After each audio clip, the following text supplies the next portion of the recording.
का रे, डोळ्यात पाणी का?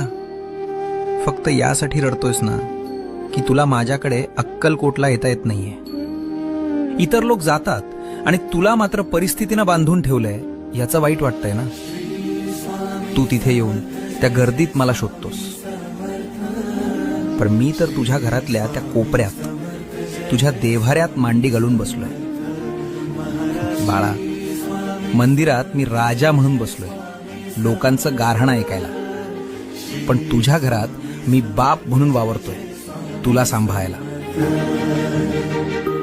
मग राजाच्या दरबारात जाणं महत्वाचं की बापाच्या मांडीवर बसणं महत्वाचं? त्यामुळे अक्कलकोटला येता येत नाही याची खंत करू नकोस. आत्ता याच क्षणी डोळे मिट आणि बघ, मी तुझ्या समोर उभा नाहीये, तर मी तुझ्या आत बसलोय.